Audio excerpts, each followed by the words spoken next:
Welcome back to the paper patio. This week, I guess I'm doing a lot of tags. I don't know. Tags are fun.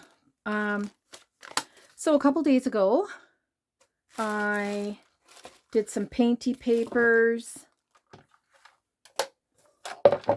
And I think I had showed you, I had some pink ones, like this one, where I zigzagged along the edge. And then there was this one, the brown and blue and white. But I didn't do anything with it other than put some coffee dyed paper on the back of that one. And didn't do anything with that. So this is actually a file folder.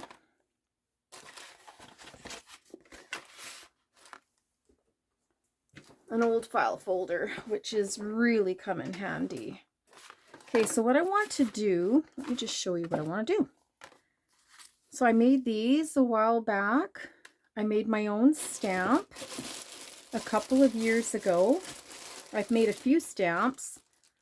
There's that one there. And then we have this little flower. See if I can find that one right here. Super cute, just on cardboard, and I cut that out of foam and glued it to the cardboard. When I was making them, I didn't think they were going to turn out that nice. Yeah, I have to make more of these. So cute. Okay, I want to make sure that you can see. Yes, you can see. I zoomed in a little bit this time, and I've got my cell phone holder set up really good. I found a tall garbage can, a piece of wood, and another weightlifting plate of 10 pounds, and that's sitting on the side of my desk. So I'm back where I was before. I'm zoomed in a little bit.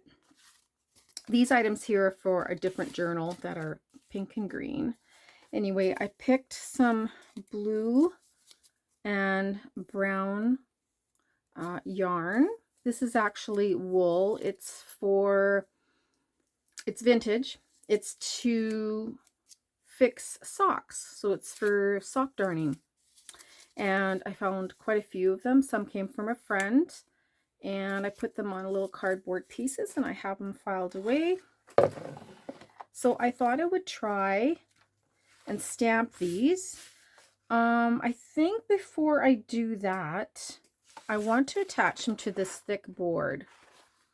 I don't think this is thick enough for me, and even this paper is coming apart. I'm going to rip some of this off. I could put that in my coffee dyed stash.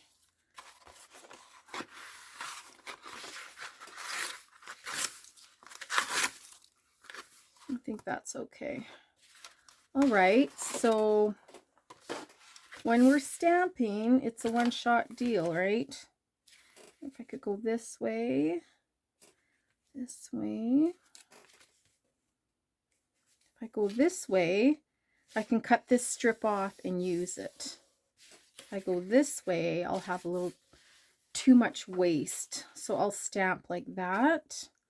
Let me see. 2, 3, and then a little strip on the end I can use. So let's try that.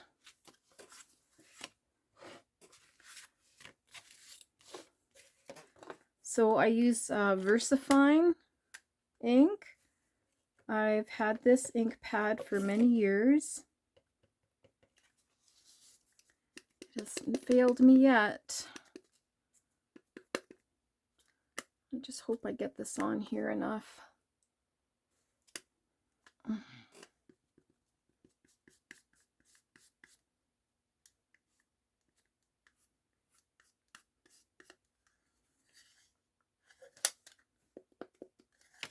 Okay, let's try that.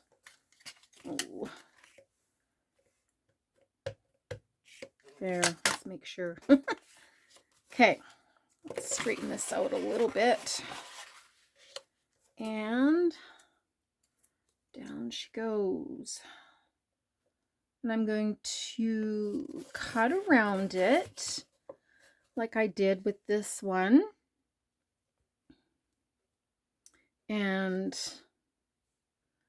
I have a piece of thick cardstock on the back as well, this one. And it's sticking out on the side. Okay. I like the two-tone look. Definitely like that two-tone look. Okay. Let's see. Ooh, that's nice. That's pretty dark. Let's do another one without inking it. And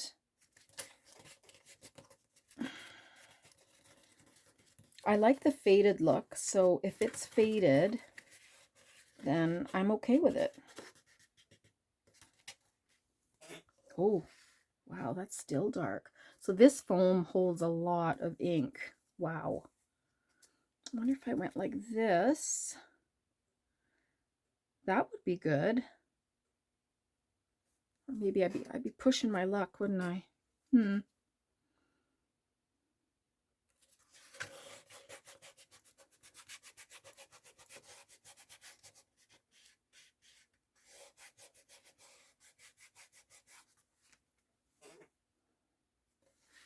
And let's do one more.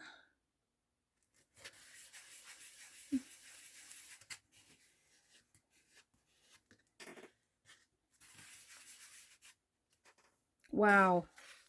This ink is amazing. I've had it for many years.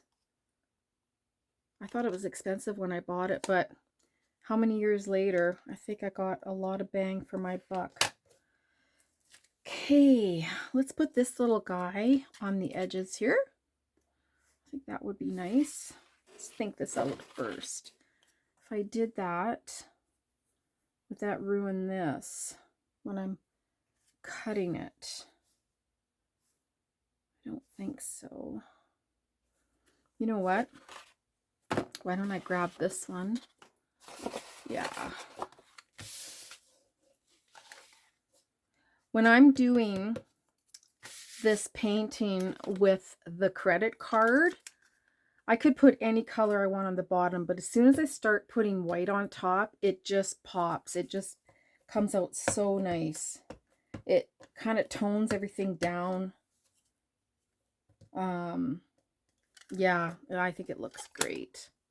So we're not going to push this one down as much. Let's go a little bit lighter. Yes.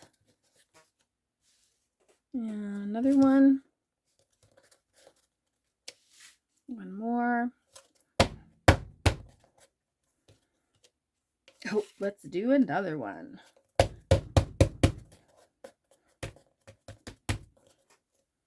Wow.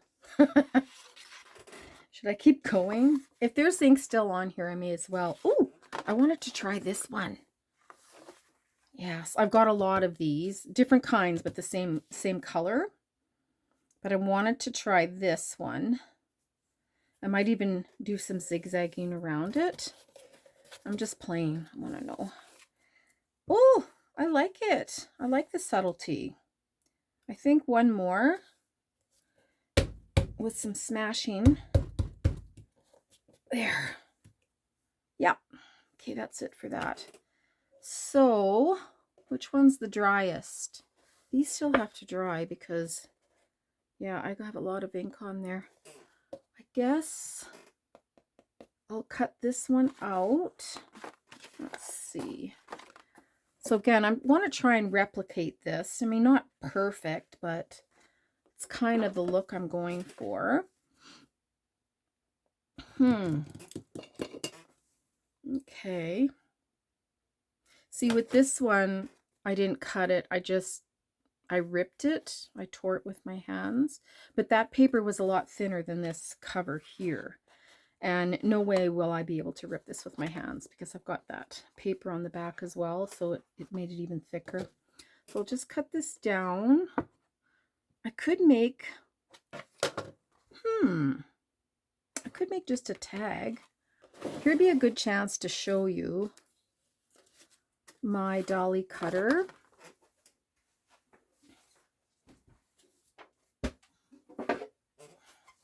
This is the 533 dolly cutter. It's 10 1/4 this way. Can you see here? Yeah, this way. And I'll just get you guys out a little bit there. And then it is, where are the inches here? It's 32 centimeters, so about 13 inches, 13.5 inches here. Yeah. I bought this a few years ago. I'd say maybe 7 or 8 years ago. Amazon. I was looking for a guillotine one that cut, that I had to buy just once and never replace it. I wanted it to cut numerous pieces. I can cut cardstock. I can cut 4, even 5 layers of cardstock, and it doesn't even flinch. It is self-sharpening. Love that. And I even lent it out to my niece for when she was making, I don't know, some kind of cards or whatever for her wedding. And she found it very helpful. Okay, these are done. I still have to let that dry though. I'm not gonna maybe play with that one, but yeah, leave this guy here. And then this one, let's cut this one down. I think this has a straight edge. Like that.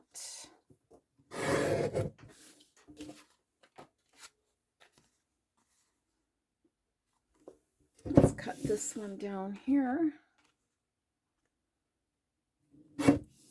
So I can make a little tag out of these. So pretty. This has to dry, so I'm going to place that over here. And then we have some left over. And I'm going to sew around here, and then I'm going to cut it out. I'll be right back. Okay, that didn't go too bad. Let's cut that with the dolly.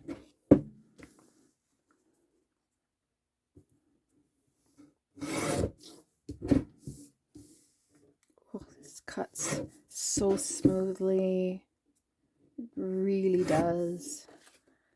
Oh, that is so cute.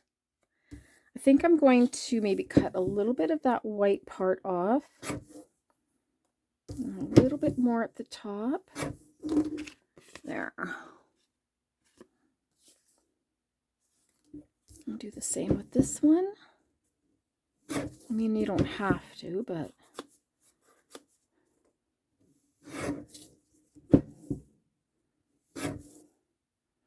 again, I'm just practicing. Yeah, that is so cute. I love it. Okay, so why don't we take this one and glue it to that thick board. Oh my goodness. There we go. I don't always bring that to the table because it's quite heavy. Quite heavy.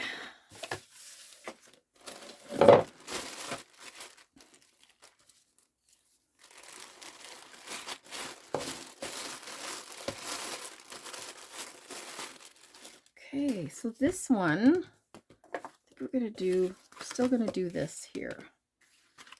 Let's get rid of the other ones.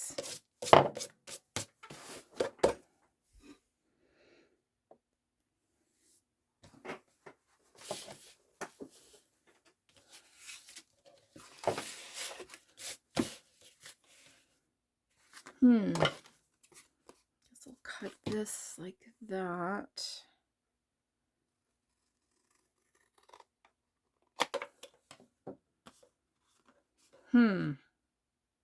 Okay, let's cut around it.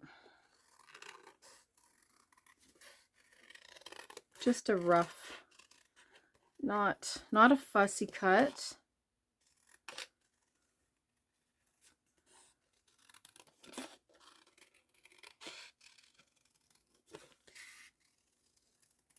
again, it would look a lot nicer if it was torn by hand, but it's too thick. So next time I do the painty papers, I can do it on this thinner paper instead of the file folder. So I'm going to glue that on the back.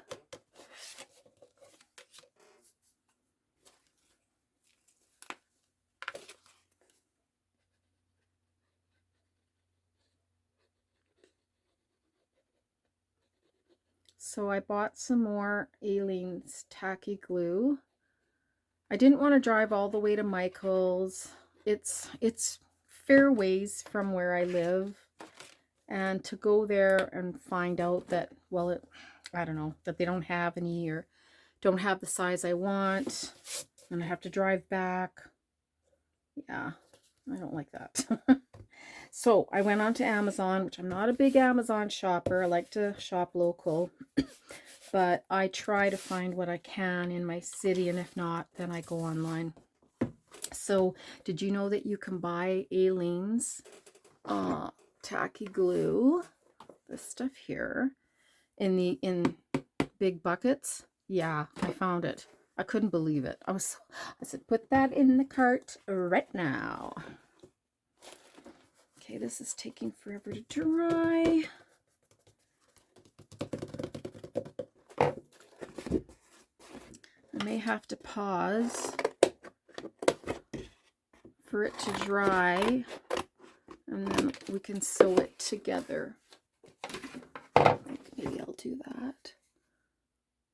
That's so cute.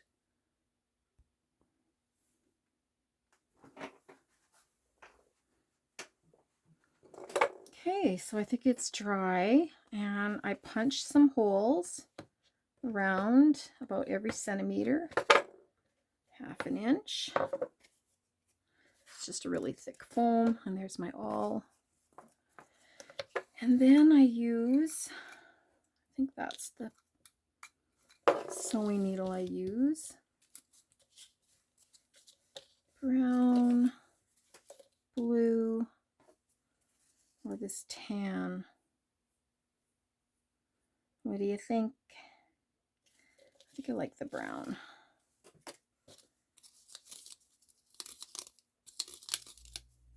I guess it's all one piece.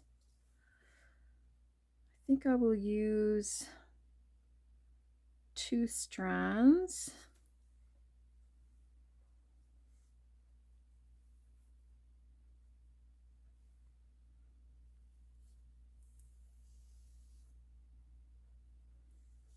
It's easier to separate them the same way you would for embroidery floss. You just grab one at a time, and they easily come out. Now, I was going to do this. I'm leaning towards going around with a whip stitch. I just don't know. I think I'm going to do the whip stitch. Only because of the color, like the contrast. I think it would be just a lot nicer. Before I start sewing, I would like to just do the edges a bit here with, what is it here? Vintage photo, or walnut, no, walnut stain.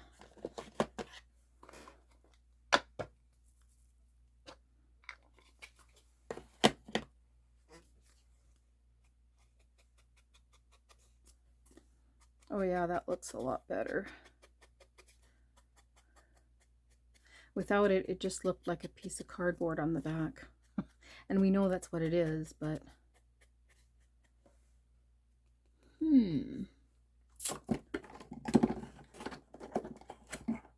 Okay. I was just looking over the other side there. Okay. I wonder if I should... I just don't know. Go like this, or like this. Okay, let's just do what like I did on the other one. Make a knot.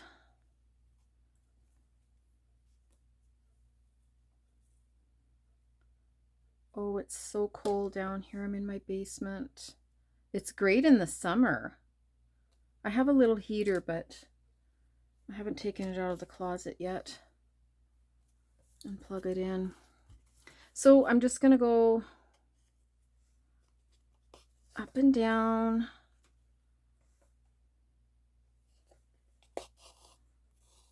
I hope I don't stab myself on camera. That looks good. I'm going to have to take my glasses off. Ow! There's the first one.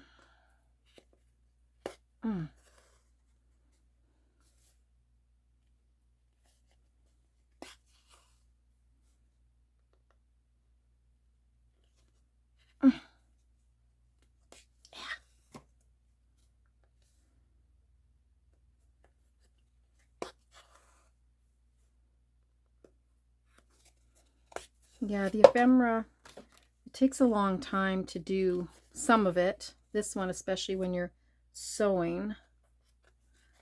But it's worth it when you're done. That's so pretty.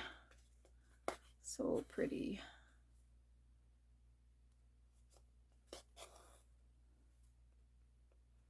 So tell me, when you're making ephemera, do you make a whole bunch and just put it away and never use it? Or do you make a conscious effort to put it in your journals?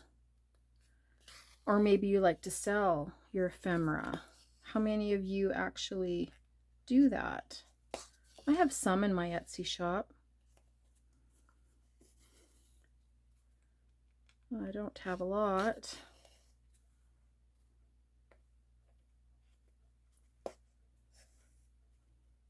But sure is fun to make. And the junkier it is, the better.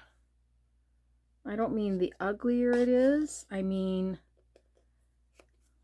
the more an item is looked at in a trashy, not in a trashy way, but when you deem that item to be just garbage and you want to throw it out,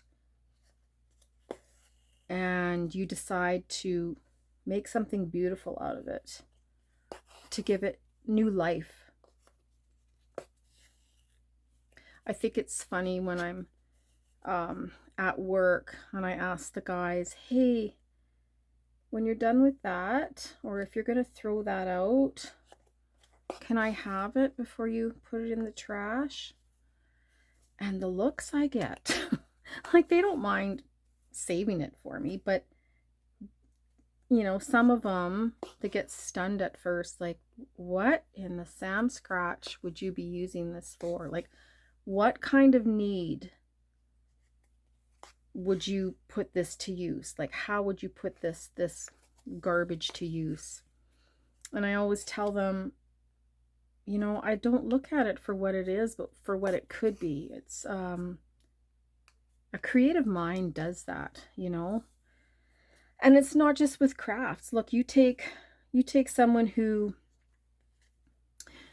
you give a cook, and I'm not talking just a chef, I'm talking like your grandma or your great aunt, you know, they've been cooking a long time, and you give them minimal ingredients, maybe one pan, maybe two, just a few spices, and you watch, see how they put those ingredients together and make a fabulous meal, right?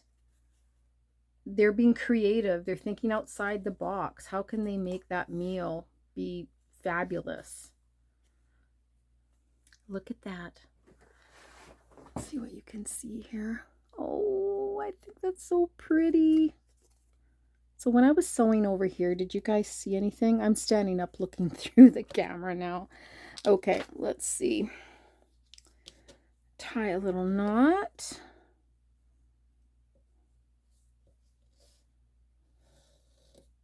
Yeah, I think this sock mending kit came from my friend's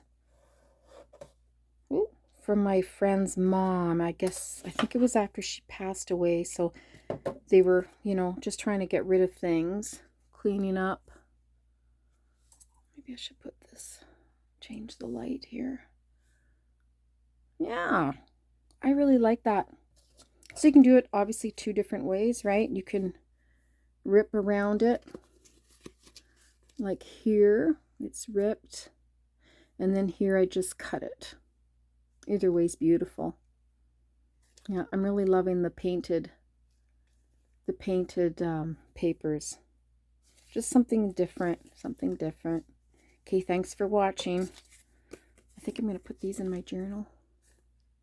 Okay, bye-bye for now.